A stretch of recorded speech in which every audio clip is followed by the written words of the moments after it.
Jesus' example just ministers such grace to us. No, this moment is wrong. Yes, we have confidence we are going somewhere else, but this moment right now is wrong. This moment right now is not how God intended it. And if Jesus can weep knowing in 10 minutes he's going to bring Lazarus back up from the dead, we can lament.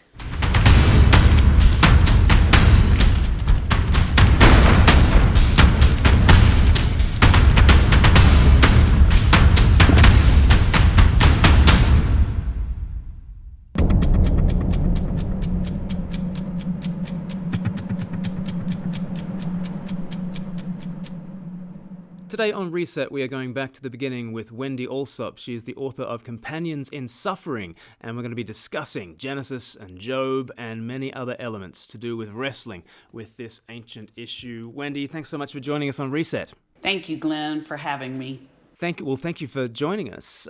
You came highly recommended from Rachel Gilson, who's going to be one of our interviewees later on in Reset. She told me, you've got to interview Wendy Alsup on suffering. She has written the book. Why did Rachel recommend you so highly, do you think? Well, I started heading down a pretty rough road, starting in my marriage. With the divorce I didn't want. My ex-husband had some pretty serious mental health issues, which I'm careful about, of course, how I share about that. He's been public about it somewhat, but a divorce I didn't want. And as I started rebuilding my life with my two boys as a single parent, I was diagnosed with breast cancer. And it was really, the divorce was shattering. The second, the cancer,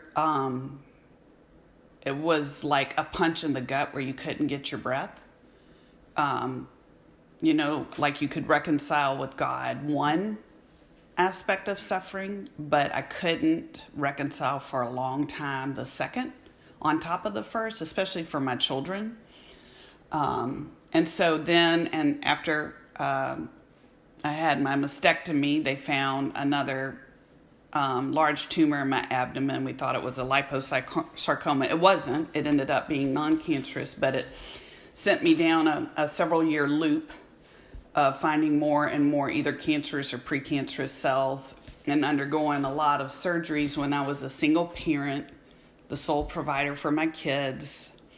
And I walked a long, hard, dark road during those days. I also have diabetes. I have autoimmune issues, so I have type 1 diabetes and rheumatoid arthritis. I have glaucoma, all related to autoimmune diseases. And then the breast cancer was this other thing.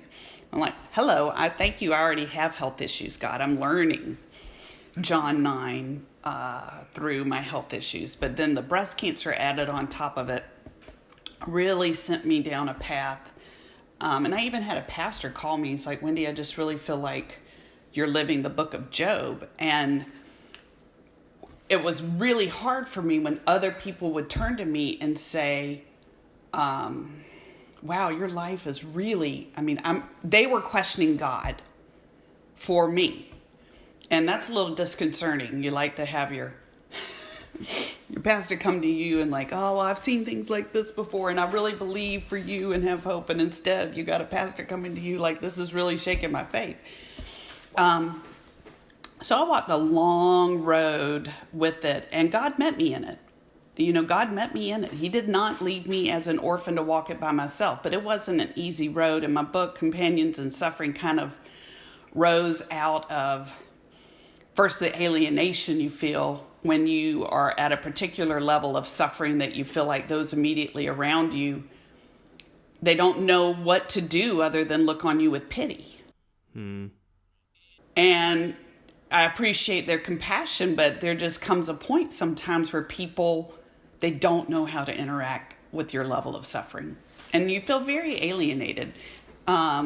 But God did not leave me as an orphan. He walked me through it. He walked my kids through it. I've still got a lot of health issues, but the cancer's stable, and got a full-time job. I'm able to pay my bills. Have a good working relationship with my ex-husband. We have a stable, in fact, he comes over every day and eats dinner at my house and hangs out with the boys. So we have we have a new normal. I say we put the fun in dysfunctional. Never heard that one before. So anyway, God has been kind to me, but I have walked a very hard road. And that's what the book came out of, really. The alienation I felt and how God met me in that alienation to let me know we are not on our own to navigate these things. Do you feel like you were prepared for season after season after season of suffering? I mean, you've been a long time Christian, I presume, have you? Yeah, I came to Christ as in elementary school and was faithful to follow him, went to Bible college, and no, I was not prepared. That's the short answer. Absolutely not. Does that make you think? Because, I've read the Bible, and although it starts in a garden, it's pretty much straight into suffering and death and struggle, and then you've got the sufferings of Job, and you've got the Psalms where people just cry out to God for about 150 songs, and then you've got Jesus, the man of sorrows. But sure, at the end, you've got the end of suffering, but the book seems to be all about suffering, and yet you say Christianity hadn't properly prepared you for suffering. How could that be? I call it the prosperity gospel of conservative evangelicals, where in youth group, I think we do it because we don't want kids to sin, right? And sin harms, right? But somehow we are not very good at teaching the difference in Bible wisdom with Bible promises. So I was taught wisdom almost as promises. If you seek for a husband at Bible college, don't marry an unbeliever. You're setting yourself up for the stable, good life. If you follow God, you're setting yourself up in your 20s when you make these wise choices. You're setting yourself up for a stable life. And so I didn't have a category for having made, in theory, I thought I had made the choices that God was, youth pastors were calling me to make. And yet I end up in the circumstance that's out of my frame of reference. And so I do think we teach the end more than the middle part of the story. Like for Job, people don't spend a lot of time in the middle chapters. People spend a lot of time in the first 2 or 3 chapters and the last 2 or 3 chapters. But there are way more chapters in the middle of Job's lament and questions and wrestling with God. And that's what I missed. I knew the first of Job. I knew the last of Job. I didn't understand the middle of Job. And that's what I had to go through in my suffering. I had to read all of the story. And I had to sit for a long time in the middle before I was ready to hear the end. So we're in this series of Reset, going back to the beginning, going back to Genesis. And before we get on to the pain and the death and the struggle, Genesis obviously begins with chapters 1 and 2, in which everything is set up as this garden paradise. And you've got Adam and Eve, they're king and queen of all creation. They can go anywhere, they can do anything, they can eat from any tree in the garden. All the trees are heavy with fruit that's good for food, it's pleasing to the eye. Chapter 2, verse 25, Adam and his wife were both naked and they felt no shame. So it is this paradise situation. Is it almost cruel for the Bible to set things up in such a perfect kind of a way? No, I don't think so at all. I think it allows us to understand the echoes of loss that we feel daily that sometimes we can't even put our finger on. Because even though I'm at a better place now, I daily feel all that's not right with the world. Even if I have a peaceful day internally, you turn on the news and you see all that's not right in the world. And I really believe this vision of Eden and God's descriptions of it is so we know it's not, right? This isn't how it was supposed to be. That feeling of dissonance is normal. It's right. I shouldn't be at peace with divorce. I don't think God has called me to be at peace with divorce. He's called me, I could still be fruitful in it. I love that name of Joseph, fruitful, that he names his son, Ephraim, fruitful in the land of my affliction. But it's still affliction, right? Because this is not what God created us for. And so I think Genesis 1 and 2 is essential. It's essential. And the descriptions at the end in Revelations where God comes up and wipes our tears from our face and all is right and there's no more tears. These are essential to know what we were created for, know where we're going, so we know why right now we feel dissonance. Right. I mean, in my Bible, the very next phrase that is the title for chapter 3 is the fall, which is actually, it's not a biblical word. I mean, the Bible doesn't talk in terms of fall. It talks far more in terms of exile and death and curse, as we'll get onto. But it does communicate the idea that where we are is not where we began. And that every experience we have of evil and suffering is actually an experience of being deprived of something that was originally good. We are fallen. What is cancer if it is not... There is an original good way that your cells are meant to multiply, and it's gone wrong. It's been twisted. It's been perverted. But that is what every instance of suffering and evil in the world is. It's something that was originally good that actually falls. I often find that can connect even with people outside the church as they're considering how do I fit together God and suffering, is that actually your experience of suffering is a pointer to this kind of Edenic paradise. It's not meant to be this way. Right. I kind of came up with my own definition of suffering, and that it's at its most basic level, it's our groaning under the weight of the effects of the fall. A groaning under the effects of the fall. Yeah. And our laments are groaning under the weight of the effects of the fall, all of it. You're right. In Romans chapter 8, it talks about all creation is frustrated. We have a goal, we have a purpose, we have a nature, and we are intended for that goal, that purpose, that nature, and yet we have fallen from it, and all things are frustrated. And doesn't that connect with where we are as people? I often say to people, every experience you've had of suffering in this world is an experience of frustration, an experience of fallenness. And we kind of see that happening in these early chapters, in these early verses from Genesis 3. We've got the snake coming and tempting Adam and Eve and sowing doubt in their mind as to the goodness of God. And Eve takes of the fruit. She gives some to her husband, who was there all along, silent, letting things unfold. And then the Lord God comes in the garden in the cool of the day, which I love this idea that the Lord God wants to spend time with his most favored creatures. But what is it that's leaping out to you from these early verses from Genesis 3? Well, so then the woman says, the serpent deceived me and I ate. And I feel like we in the church have not done a really good job of expositing the curse and being careful when we talk about it. We throw around the word the curse. But I noticed the specifics of God's posture and language here because she says the serpent, Adam says Eve did it, and Eve says the serpent did it. And God then, he doesn't turn back toward Eve. He turns toward the serpent and he affirms who did this, because you have done this. You are cursed more than any livestock. And he didn't curse Eve. He didn't curse Adam. He cursed Satan. And I think that's an important language for us to understand. And then when he, so Eve's right there, and we know that she has helped usher sin into the world. But God doesn't turn and accuse her. God turns to Satan, accuses him. And then he says, and Satan, you went to the woman to do this. I am going to bring through the woman the one who will ultimately defeat you.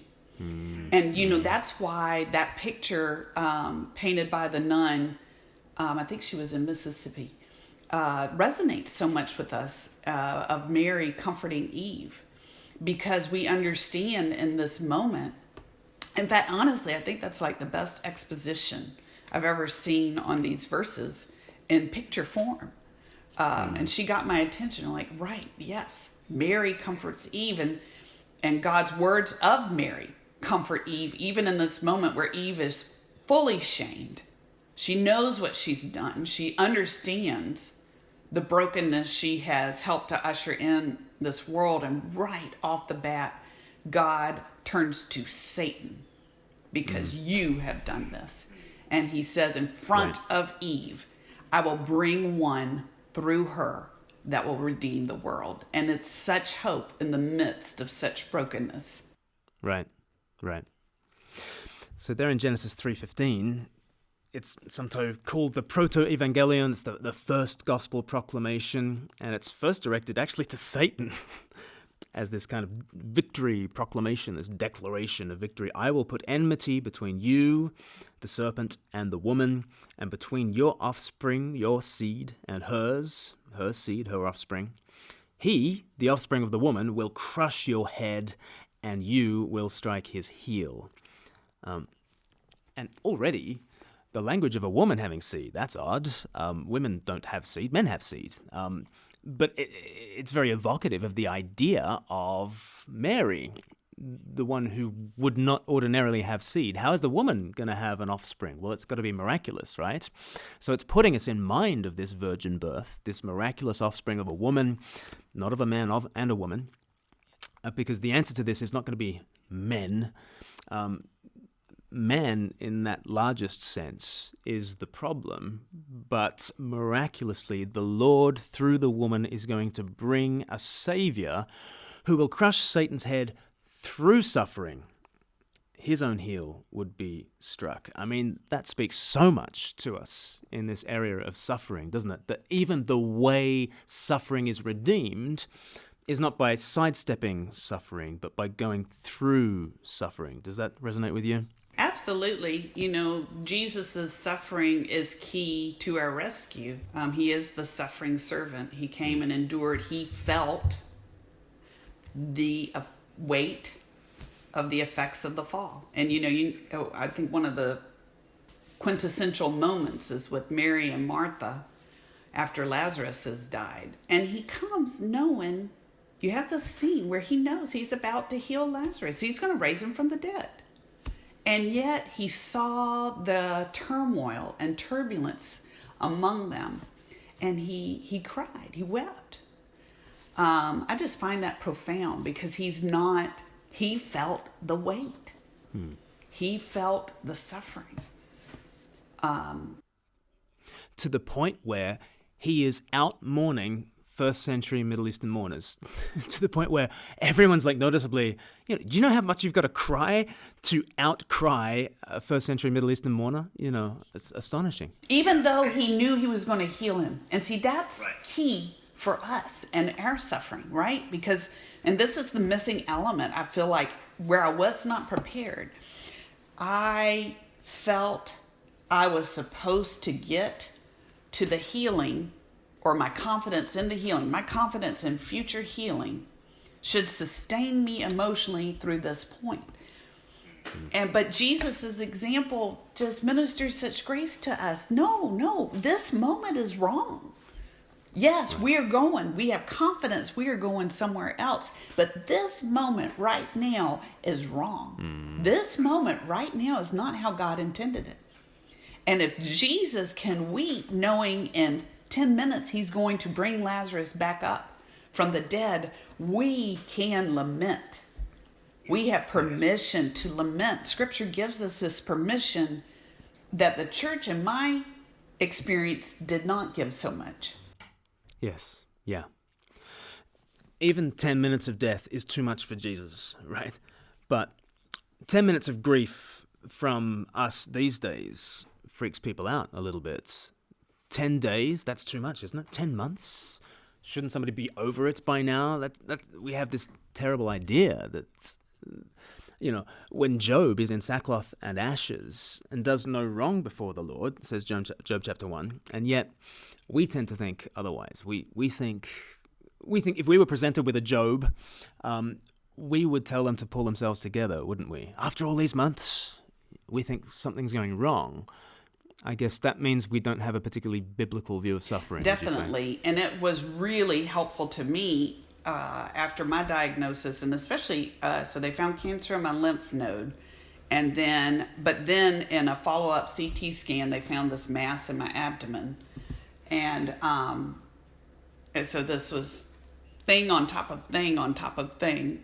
And I remember I would walk the loop around my farmhouse, a dirt path, listening to the book of Job on audio, because I couldn't even bring myself really to sit down and read. My mind was not all I could, but I had to move, and that was one way I could take it in. I'd fast forward through the Friends. I didn't listen to the Friends. I didn't like them.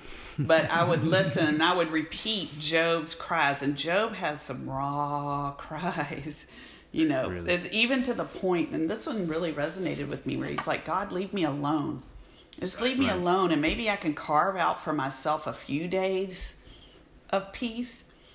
And listening to those over and over again as God's kindness to me in Scripture, his eternal word, preserved in Scripture, bookended by his language that Job was a righteous man. And at the end, God corrects Job, but he doesn't rebuke him. And that is a gift of grace to the body of Christ as we groan under the weight of the fall. It was a gift of grace to me, and it took me a long time walking and listening to those cries again and again. And what helped me is because I felt heretical if I just came up in prayer saying some of those things. But when Job said it, I could echo it to God. God, I feel like Job, and I do remember that you said he was a righteous man. Right, and you said it on both ends of the book. But this is how I feel, Lord. This is how I feel. And I felt such permission from God to, in hand with him through Scripture, to articulate this is not how God intended it to be. Right. I mean, let's get into Job a little bit, because I think for those unfamiliar with the Bible, it's probably the earliest book actually written down in the Scriptures. Job was probably a rough contemporary of Abraham, so we're thinking about 2000 BC. But even in the way that the story is presented, it's presented a little bit like an Eden story. You know, in the land of Uz, there lived a man whose name was Job. Uz means a wooded place. You're starting to think, oh, a bit like a garden. And in the introduction to Job, we're told about how he's got all these animals under him, and he has dominion over all the animals. And you think, oh, he's kind of like this Adam figure. He is man, and there is a fall through the Satan figure. So it's very Genesis 3. I mean, if you're not familiar with the Scriptures, you might think that Satan pops up on every page. Actually, Satan pops up very rarely. You know, Genesis, Job. He pops up in Matthew 4 to tempt Jesus, and again at the end of the Bible, really. So the fact that we're seeing Satan here in Job, we're thinking, oh, where have we last met him? We're meant to be thinking of Genesis. We're meant to be thinking of the Garden of Eden. And so this is the suffering that befalls Job. And as you say, Wendy, it's suffering after suffering after suffering. Wave upon wave crashes into Job. And what we then get is these three friends who come to, comfort Job. I mean, is there anything that these friends get right? I can't really speak into that because they annoyed me so much, I refused to study them. That's right. It's true. Yeah. I mean, I often think, at least they were silent for the first 7 days. That's right. That is what they get right. It wasn't until they opened their mouths that they started getting things right. Yeah. That's the problem. But God does really rebuke them at the end, which is interesting to me. He gives them what for? I mean, fascinatingly, you get people like Eliphaz in Job chapter 4. He's meant to be a comforter, and yet after a week, he can't bottle it up anymore. He has to, give his own analysis of the situation. He says, Job, consider now, who being innocent has ever perished? Where were the upright ever destroyed? And that's really emblematic of the philosophy of all three of these so-called comforters. They just have this understanding that if you're righteous, life will go well. And if life is not going well, you must not be righteous. It is a prosperity gospel, isn't it? Yeah. It's totally a prosperity gospel. And Job keeps having to say, no, I really am righteous. This is no particular sin that I'm being punished for. And I'm really suffering. And these two things really, really go together. But the friends are having none of that. And then Job, 20 times in the book, asks God why. Yes. And he never gets an answer. How do you feel about that? I think it's powerful to know that the end answer God gave him was basically because I am Creator God and I am worthy.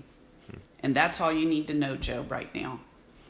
And it's a hard answer. It's counterintuitive. It doesn't seem comforting.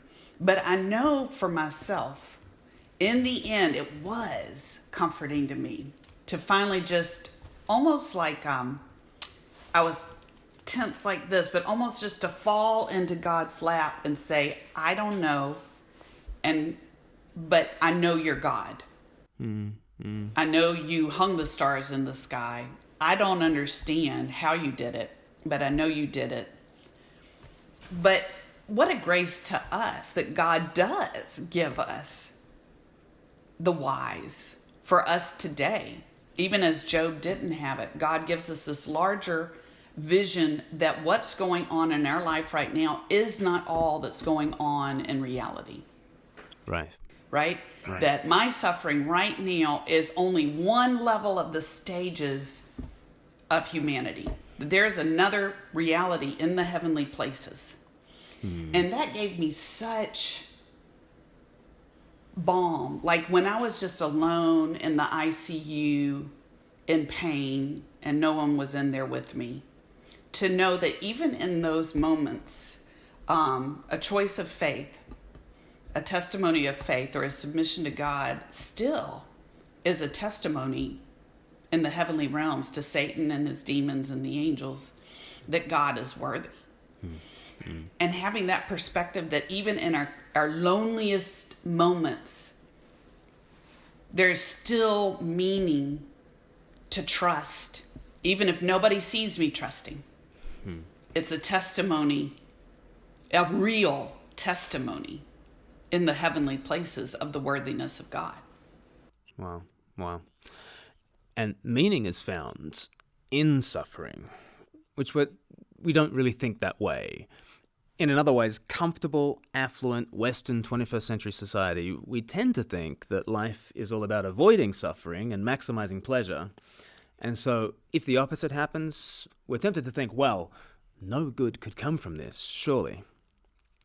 Except that you've got a book like Job, or you've got the Psalms, or you've got Genesis, or you've got the cross as this testimony that this is where God shows up, actually, in suffering. Really an overcoming prosperity gospel type of Christianity is so unbiblical at its root level. From beginning to end of the scripture, you just wonder really where it even found its origins. With Eliphaz, I believe, in 2000 BC, and these other friends, yeah.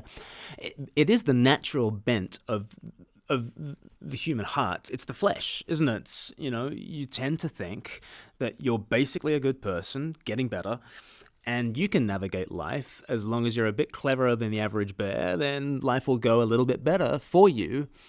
But then when suffering hits, it completely torpedoes that view of yourself, and you want to cling on to that view of yourself, don't you? But, what does it look like in Job? There are some beautiful statements in Job about clinging on to the Lord, even in the midst of suffering. And these are not more godly moments than the laments and the cries of the heart, where he says, God, where are you? But there are moments when he also does know where God is. Like Job 16, verse 19, even now my witness is in heaven, my advocate is on high, my intercessor is my friend, as my eyes pour out tears to God. On behalf of a man, he pleads with God as one pleads for a friend, which to my mind, speaks of Christ, the witness in heaven, the advocate, the intercessor, the friend who can be with us in suffering. Have you experienced that?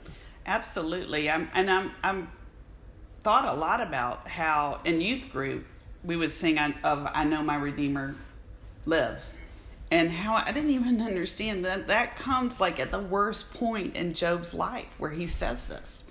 And yet it becomes like this great gospel anthem. I know my Redeemer lives. So there's this juxtaposition between the worst and our greatest hope in light of it that Job gives us. And we didn't even really understand that this was coming from the Job. We really have a lot of great gospel moments that we have linked onto.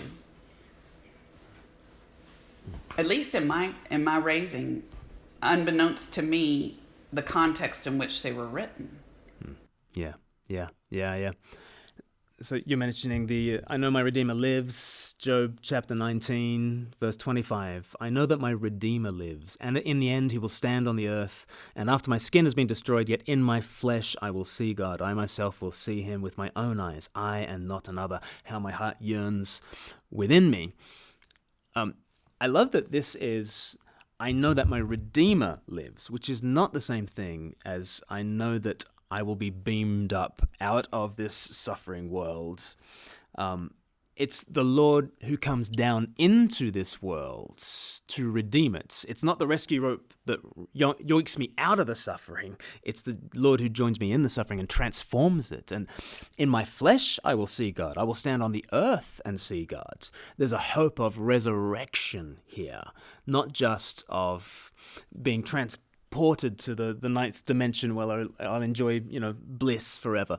There is a redemption through suffering for this world and even for our bodies. And obviously in Job, it's this story of man falling and then being restored. He's back in charge of animals at the end, and he's actually in charge of twice as many animals at the end, and he's got twice as much money as he had at the beginning. There's this picture that, yes, we go down, but we actually go up, higher than we were in that garden beginning. And somehow the suffering has contributed to that greater glory. Does that make a difference as we look to the future of how we experience suffering now?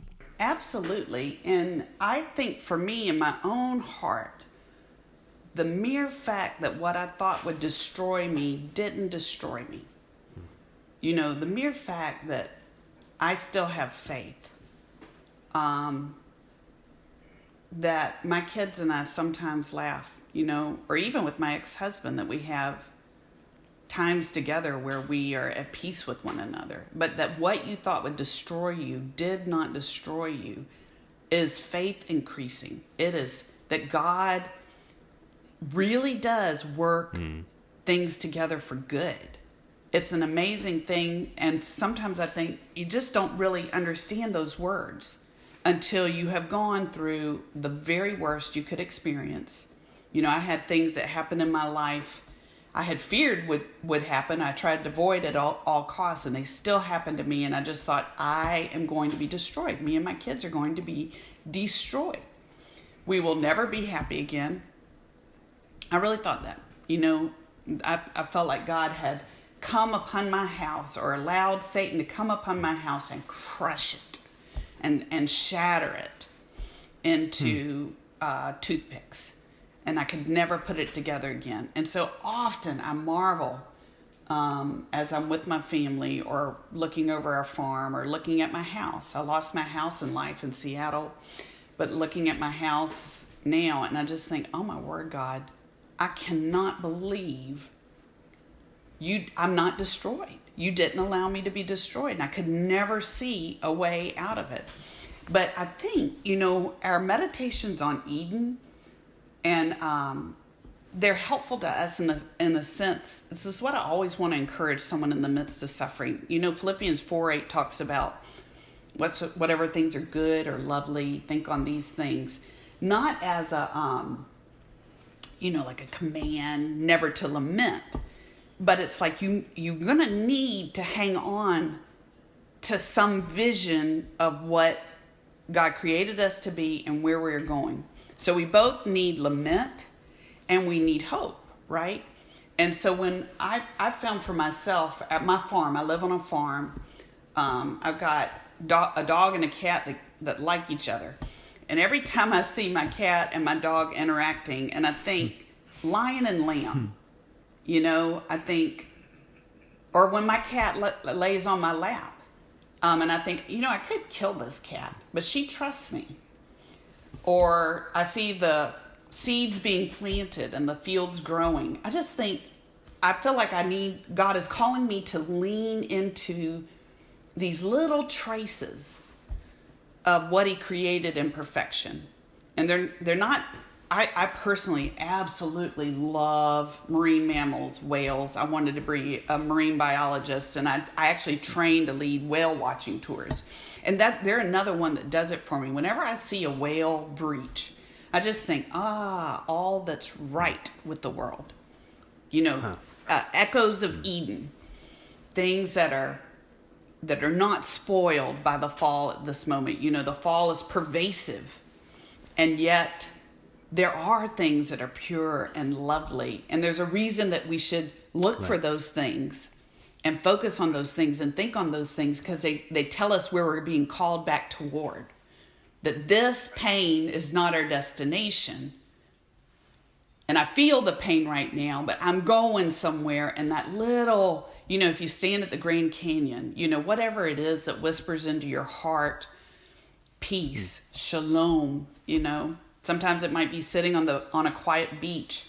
People go to the Bahamas and snorkel in turquoise waters, or you climb a mountain, or you just sit in the quiet of the wind on your porch in the evening.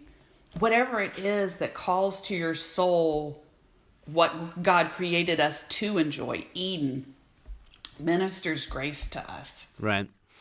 And that it's not that the best days are behind us, and it's not just reminiscence of the green salad days. This is actually part of what God has preserved, and part of what God promises.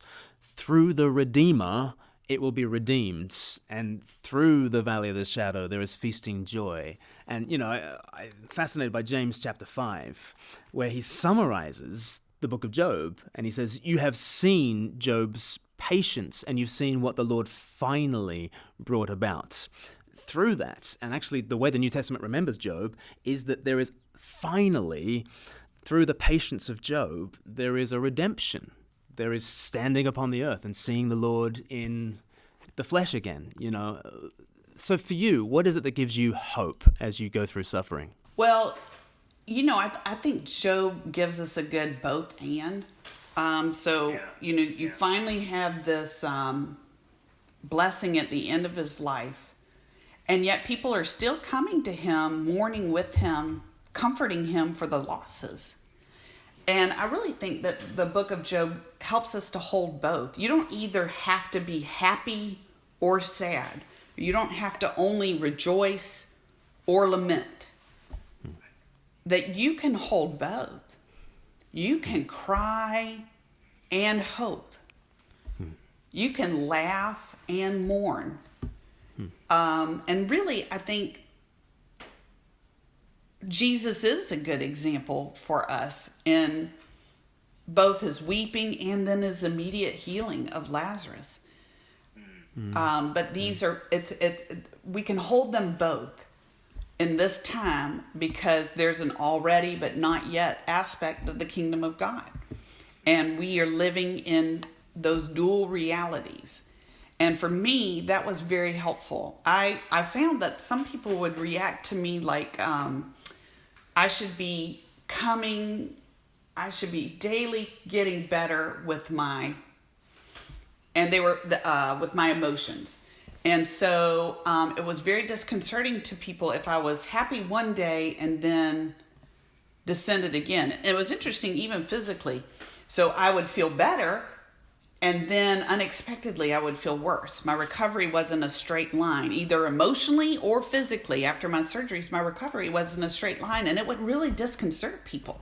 Well, I thought you were okay. I thought you were better. but not being able to hold to both. And in part because people haven't dealt with their own understanding of the fall and our hope for redemption. They are uncomfortable with us wrestling. Yes. Yes. Our wrestling threatens them to enter hard emotional spaces they don't want to go. Yes. Yeah. Yeah. It threatens the sort of the false gospel that we are tempted to believe that Wendy's suffering won't happen to me as long as I do X, Y, and Z. And if I do X, Y, and Z perfectly, then something as terrible as what happened to Job or what happened to Wendy will never happen to me. Therefore, it's very threatening to us if you don't get better, because then it means that suffering could happen to anyone at any time. Well, that's a scary world to live in. I don't want to live in that world, right? So, on the flip side of that, your book is called Companions in Suffering. So, how do we be a better companion? How do we not be like a Job's comforter? What makes for a good companion in suffering, would you say? Well, the folks that I found real encouragers to me were people who had suffered. And the Bible talks about we have a comfort in our suffering that we are able to comfort others with. And it didn't have to be a one-to-one correlation. They didn't have to be divorced or have breast cancer. But people who had really, I had two friends in particular whose dads had died young death, unexpected death. And I haven't experienced that. But both of them were able to sit with me and endure my questions. And I learned a lot about what it means to be a good sufferer, and one of the main things is you can't necessarily end the suffering for the person. So I have a lot of people that would come to me with advice. But why? Because my ongoing suffering was uncomfortable with them. If there's not a way to solve this suffering, I'm not sure what to do with it. I can only really engage you if I think I can help you get out of your suffering. But it takes others who have endured their own suffering that no amount of advice could get them out of. You just have to endure it. You have to walk through it. And those folks were really good at sitting with me, hearing my cries, having faith for me when I couldn't even muster up much for myself. Yeah. Speaking truth to me, not being threatened. I needed people who were not threatened by my unbelief, who could speak truth to me lovingly and patiently over and over again because they had had it, they needed it. Yeah. To be unthreatened by your suffering, by fear and unbelief, and by grief and lament, because apparently this is the path. Apparently you do have to walk through a valley of shadow before you get to the feast. So we need one another in that. So what would you say to someone, let's say they're tuning in, they might not consider themselves a Christian right now, but they're thinking about these things and perhaps they're going through suffering. What would you say to such a person? I think for me, what I needed was to believe there was something bigger going on than what I'm experiencing right now. And that's what the book of Job gives us. And so I think it's the call of faith, is to believe that there is more going on than what just meets the eye for our lifespan on earth. And the call of Christ is, I'm calling you into something bigger. God has had a long plan he's been working, that my life matters beyond my lifetime. And that my suffering right now is a part of something bigger. And I will get context for it. And I won't be disappointed by how God handled my life. That's the call of faith. That is so good. I will not be disappointed by the way God has handled my suffering. And that this is not a detour. This is precisely where God will show up in my life. And finally, for the Christian who's going through suffering right now, what would you say to them? That you need to believe, these poignant words when Jesus spoke to his disciples right before his return, that I will not leave you as orphans. So if you are feeling lonely and alienated, know that God has not left you as an orphan to navigate this on your own. And you have in Jesus himself a sufferer, a fellow. We have fellowship with this sufferer who equips us to endure. And there's lots of other ways. We have this cloud of witnesses that I love to think of them in Hebrews 11 and 12. I feel like they're marathoners who finish the race before us, but they stand there on the sidelines cheering us on, saying, God's going to make sure you make it over the finish line. So lean into the cloud of witnesses, the scriptures on sufferers, Job, the Psalms of lament. Jeremiah suffered a lot. He's got a lot to offer us in suffering. And you are not alone. So whatever alienation you're feeling, maybe from your traditional church family, maybe they haven't suffered, and so they're not walking with you well during suffering, you still are not alone. God hasn't left you as an orphan to navigate this on your own. Wonderful. I think of Philippians 3:10, I want to know Christ and the power of his resurrection and the fellowship of sharing in his sufferings, becoming like him in his death. And I think it is in those times when you're going through the furnace, when you recognize there really is that other figure in the furnace with us, the Son of God, and fellowship with him is precious. Wendy, I've loved chatting with you. For folks who want to catch up with more of your stuff, where can they go? WendyAlsup.com has information on my book, Companions in Suffering, where I really kind of flesh out this idea of God not leaving us as orphans in the places that he meets us in our suffering so that we are not alone. Brilliant. So do check out Companions in Suffering by Wendy Alsup. Wendy, thank you so much for joining us on Reset.